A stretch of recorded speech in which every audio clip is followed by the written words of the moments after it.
It's a nationally celebrated event, Free Comic Book Day, and it's taking place this Saturday.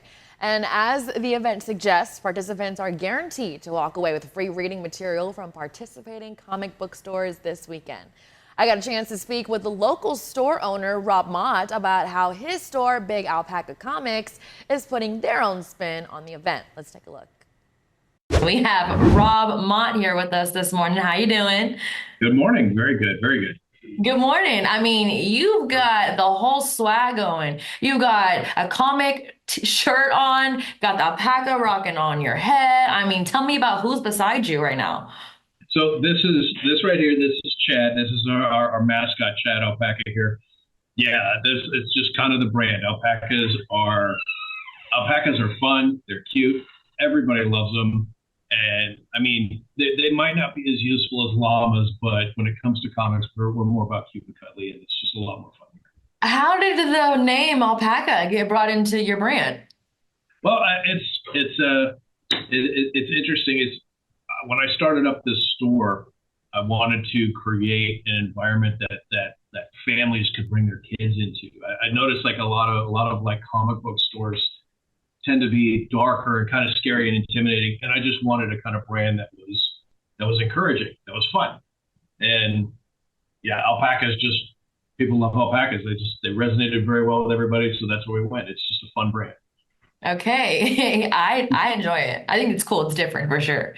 I get that question a lot. It's like one of the biggest questions we get in here is like, why alpacas? And it's like, well, I mean, you're asking the question. It gets people talking. Alpacas are fun. That's all there is to it, and that's why we're bringing a few in for Free Comic Book Day. It's gonna be a celebration here. You're bringing live alpacas to your store.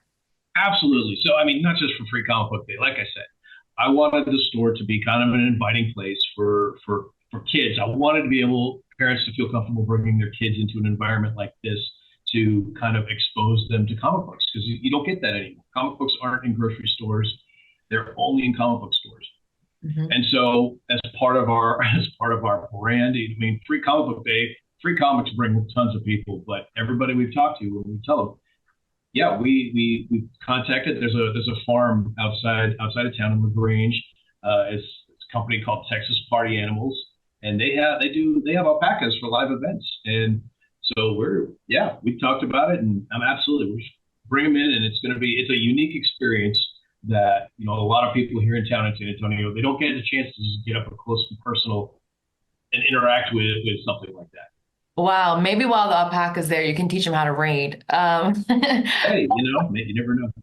Aside from the alpaca, what else can visitors and goers expect at your event for Free Comic Book Day? So Free Comic Book Day, quick history lesson, started I think about 25 years ago. As kind of a promotional thing. Different publishers would put out books, and it was all free because, like I said, nothing brings people like freebies. And it's just grown over the last 25 years. And now I think we're going to have about 40 to 45 different comics. It's not just free comics, come grab them. It's specific books made by publishers that want to they want to grow their customer base. They want to bring more people in. So there's different, there's, like I said, 40 to 45 different books, all ranging in different levels of reading level and maturity. I love getting the ones for like the juniors, like the Disney junior crowd, because like I said, I'm all about trying to incorporate bringing kids into the hobby. But it's everything up to the more mature stuff like Conan and horror comics. It's something for everybody. How would you describe the importance of having a tangible comic book in your hand, flipping through the pages, versus a parent maybe even just downloading one on their kid's iPad? So that's actually a really good question, because it's something that everybody's doing these days. There's different apps where you can download comic books and read them, and it kind of translates into other media as well. You see this where people they'll pay on Amazon Prime to watch a movie, and they think they own that movie, and then at some point several years down the line, who knows, Amazon might be like, we don't support that anymore. Mm-hmm. And then it's gone. So honestly, the fact of tangibly having a book, yeah, that's yours. You own that. Then nobody's taking that away from you. That's something you can hang on to. That's something you could pass down to your children. Whereas there's not 100% guaranteed when it comes to digital media. It's very convenient. There's no doubt about that. But there's no guarantee that it's going to be still available to you 5, 10, 15 years down the road. I agree. You grabbed a G.I. Joe book. You got Spider-Man on your shirt. I have to ask, who is your favorite superhero? I would have to say with Superman versus anybody else. Okay. Mainly because it's an interesting character where he has the power to do anything, but he has to figure out ways to do things the right way. I thought we were going to be able to bond over Spider-Man. He's my personal favorite. There are definitely some good Spider-Man stories out there. Last question that I have for you this morning. Let's say me and my little brother, who is 8, we go into the comic book store. Neither one of us has ever read a comic book. We're intrigued, but we don't know where to start. What is your recommendation go to have those beginners get indulged in this content? Well, like you said, right, you said Spider-Man.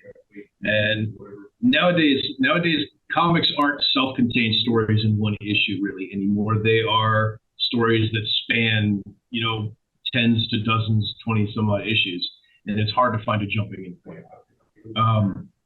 So normally, like when we have that question, somebody comes in, we recommend they take these stories and they'll collect them into trades. They'll collect them into paperbacks that span like 6, 7 issues.